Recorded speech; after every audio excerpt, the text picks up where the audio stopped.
The event hall was packed with people when I felt the burning on my left cheek. The sound of the slap echoed above the music, and the nearby conversation stopped dead. The eyes of all the guests pinned on us like needles. "Idiot! You're useless for anything," Laura shouted with a fury that seemed to have been building for years. Her eyes shone with a contempt I had never seen in the 12 years we had been married. I stood frozen with the wine glass still in my hand, feeling the heat of shame rise from my neck to my ears. It had been an innocent comment, or so I thought. During the conversation with her colleagues from the law firm, I mentioned that Laura used to get home late because of meetings that stretched into the early hours of the morning. It was a light joke, something to contribute to the conversation about work-life balance. But her eyes darkened immediately, and before I could realize it, her hand connected with my face. The uncomfortable silence that followed was worse than the blow itself. Laura's friends and co-workers watched us with expressions ranging between surprise and pity. "Excuse us," I murmured, trying to recover some dignity, while placing the glass on a nearby table. I took Laura by the arm gently, but she jerked away roughly. "Don't touch me," she hissed through her teeth, low enough that only I could hear. She walked toward the exit with firm steps, and I followed like a beaten dog, feeling dozens of stares burning into my back. The murmur of conversations resumed behind us, and I didn't need to turn around and know we would be the main topic of gossip. For weeks, in the car, the silence was thick and suffocating. Laura drove with her jaw clenched, her knuckles white on the steering wheel. I tried to speak twice, but the words died in my throat under her icy glare.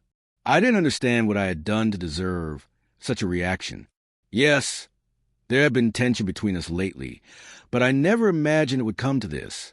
The woman sitting next to me, in her elegant black dress and expensive perfume, seemed like a stranger.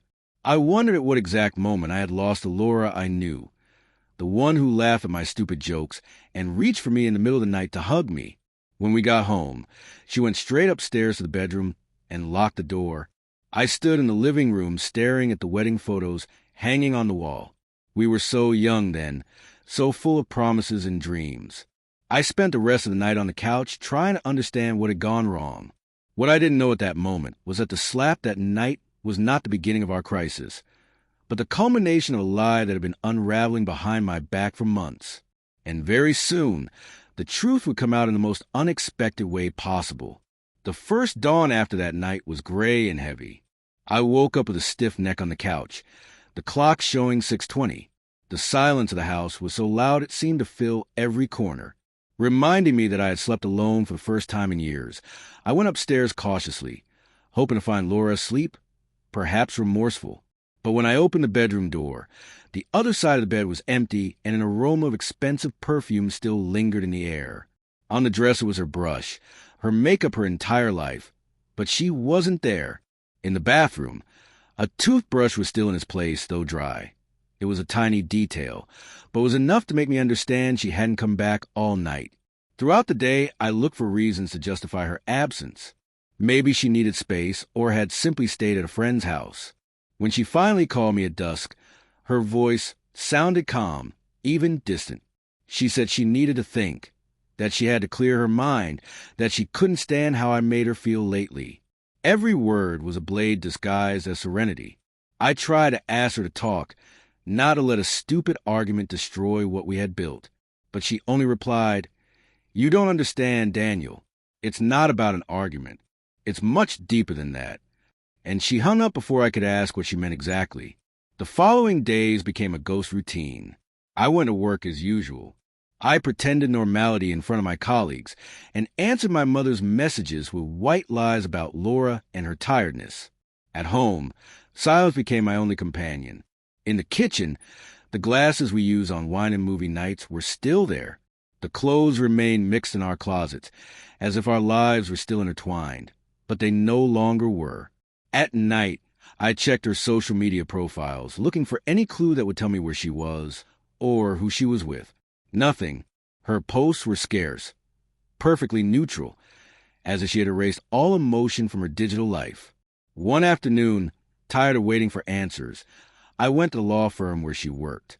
I pretended to be passing by chance, carrying some documents she had forgotten.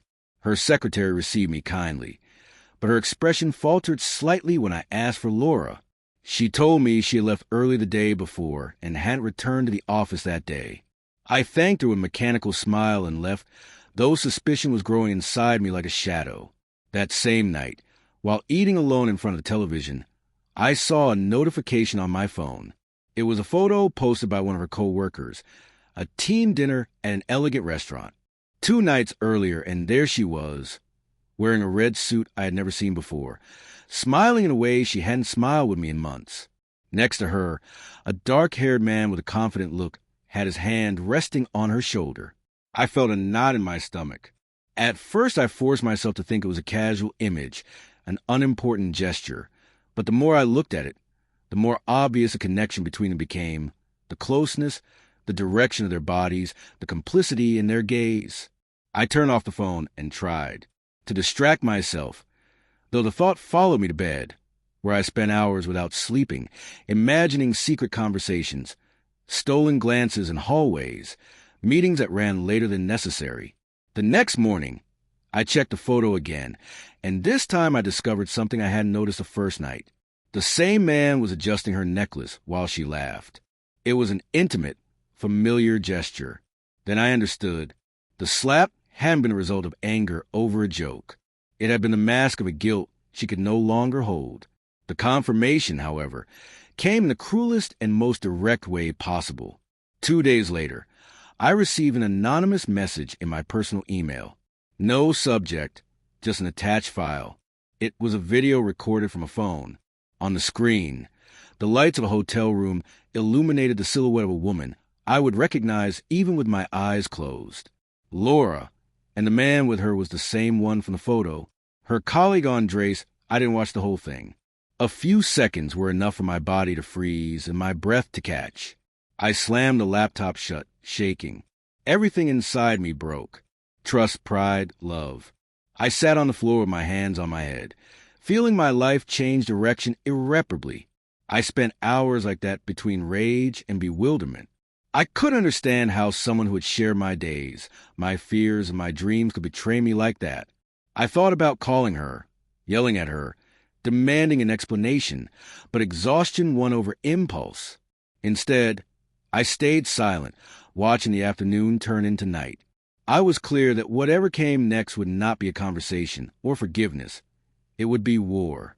She had crossed a line, and I was no longer willing to be the silent victim of her lie. What Laura didn't know was that by betraying me, she had awakened a part of me that no longer intended to forgive. I spent the next 2 days avoiding the mirror. I couldn't stand my own reflection, that mixture of sadness and contained rage staring back at me. I didn't eat well, slept little, and every time I closed my eyes, I saw that scene recorded in the anonymous file again. Laura, my wife, giving herself to another man with the same passion she once promised would be only mine. I kept telling myself I had to stay calm, that reacting with anger would only make me look weak. But calm became an empty word, a luxury my heart could not afford. That night, when the clock showed 11 and the house was in darkness, I picked up the phone and dialed her number. She answered on the 3rd ring. "Daniel," she said in a sleepy voice, pretending surprise. I didn't give her time to continue. "I know everything." It was the only thing I said.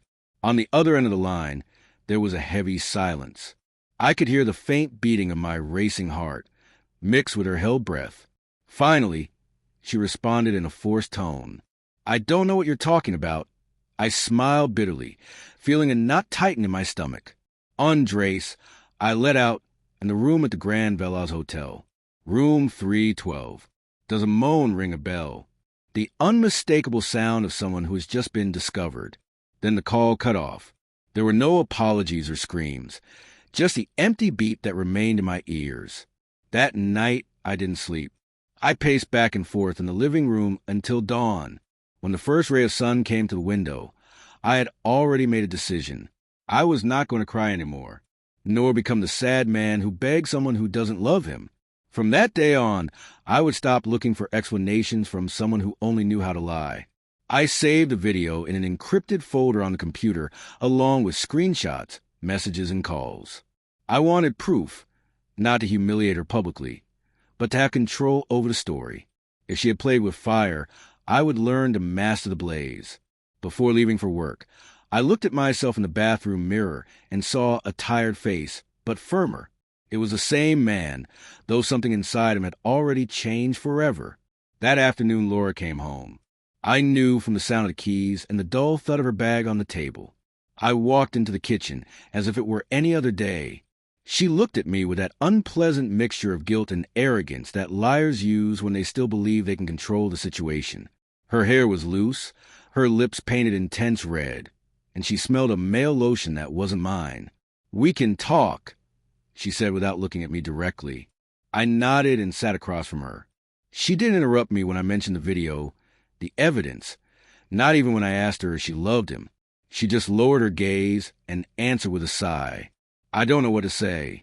That phrase, "so empty," was a confirmation of everything. It wasn't guilt on her face, but tiredness.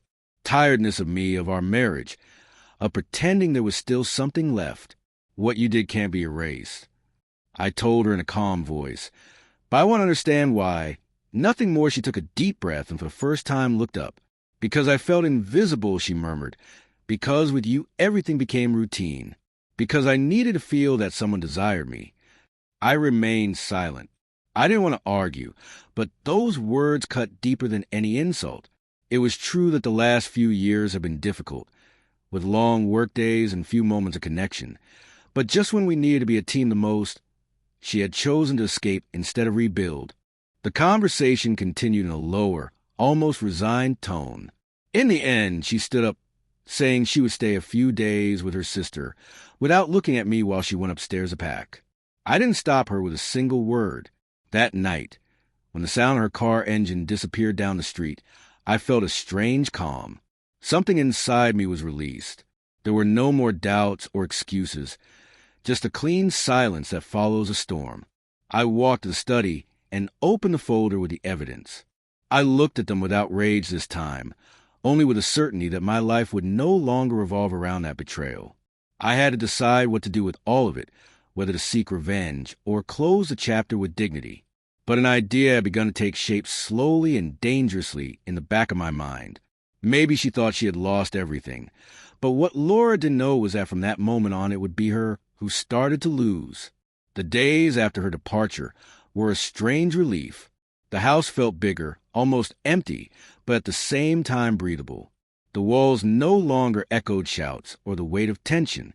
I got used to the silence, to my quiet routine, to the sound of coffee in the mornings and the radio on while I prepared breakfast. If someone had walked in at that moment, they would have thought I was a serene man. No one would guess that behind that calm strategy was brewing. Because yes, I already had a plan, and it would not be impulsive or cruel without reason. It would be methodical, every step well thought out, like someone preparing a chessboard and knowing that in the end the enemy king would fall without noise, without drama. I started with the most obvious ground, the legal one. I reviewed our joint accounts, mortgages, investments, and every document we shared. Years of marriage had mixed our money and assets, but if there was one thing I had learned from working in administration, it was that whoever controls the information controls the outcome. I went to the bank discreetly, requested copies, closed minor credit lines, and opened a new account in my name, everything done with surgical precision, without raising suspicion. Then I recovered from the home office several documents she had carelessly left, files, contracts, and a folder with correspondence from her firm. In one of those envelopes I found something peculiar, an advisory contract signed by Andres, her lover, 2 names, the same signature, and a professional link that I could now prove to anyone. It wasn't just about revenge. It was also a matter of dignity. Laura had treated me as if I were weak, as if my forgiveness were obvious, a show of dependence. I wanted to show her that not only could I live without her, but I could also rebuild myself intelligently. That week I started exercising again. I ate better, slept with the relief of someone who has lifted a burden. My friends noticed a change, though few knew the full story. When one of them told me, "You have a different energy. Daniel, you seem more yourself," I just replied, "Maybe I finally am." But deep down I knew the wound was still there, closing at its own pace, covered by a new layer of dignity. One Sunday afternoon, while checking my emails, one arrived from her. "We can talk," said the subject. I hesitated before opening it. The message was brief. "I miss the house. Maybe we could have dinner and clear things up." I read it several times, trying to decipher the true intention behind those words. It didn't mention love or regret, just the discomfort of emptiness. Still, I agreed, not because I wanted to reconcile, but because I needed to look her in the eyes, knowing that this time I was the one in control. We met at a small restaurant downtown, one of our favorite places from the past, now turned into the stage for my new strategy. When she arrived, her appearance surprised me. She was not the haughty woman from before. She looked tired with dark circles and a tense smile. "Thank you for coming," she said as she sat down.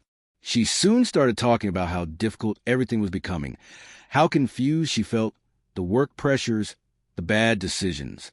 She avoided saying his name, but we both knew who we were talking about. I listened patiently, without interrupting her. When she finished, I replied calmly, "I don't blame you, Laura, but you need to understand there is no going back." I saw the surprise on her face. She expected reproaches, tears, maybe a plea. Instead, she only got my serenity. "We will sign the divorce peacefully." I added, "I don't want problems, but I don't want lies either." There, in the middle of the restaurant's warm lights, I realized that the real punishment was not losing me, but discovering that she could no longer manipulate me. That night, as I returned home, I felt a mixture of relief and contained sadness.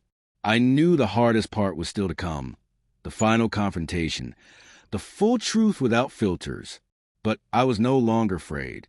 I had learned to move between rage and control, to use pain as fuel instead of weakness. And although my heart still hurt, a voice inside me repeated a single phrase: "She has already started to lose." What Laura still didn't know was that her world would soon begin to crumble in a way that not even her professional cunning could stop. The day of the divorce signing dawned clear. The November air had a cold tone, but not unpleasant. It was a clean cold, the kind that seemed to put things in their place. I arrived at the notary's office a few minutes before the agreed time. I had been preparing for this moment for months. There were no tears, no anger, no desire to humiliate her, only absolute determination. Laura arrived on time, dressed soberly, her hair in an impeccable bun that contrasted with the shadows under her eyes. She carried a folder from the office in her hand, as if she still needed to feel in control through order and documents. There was a calculated coldness in her voice when she greeted me, but also something I hadn't noticed before, a contained fear. The procedure was quick. The signatures, the stamps, the review of the clauses, everything seemed routine until we reached the financial section. There appeared the surprise she didn't expect. I had agreed with legal advice that the joint investments and the main account will remain under my control due to irregularities in management detected in recent movements. Laura frowned, searched through the papers, and tensed. "What is this?" she barely murmured, trying to keep her composure. The notary, in a neutral voice, explained the procedure. "You authorize the movements with your digital signature in the months of June and July." He simply consolidated the documentation. It was true, although she didn't remember. At that time, I already knew her lack of attention and took advantage to protect what was mine. She tried to argue, but her tone broke.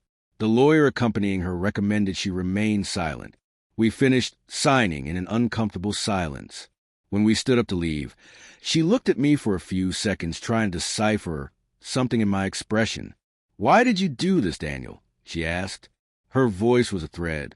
It took me a moment to answer, because I needed to close this story with dignity, not to hurt you, but to remind you that damage doesn't give rights.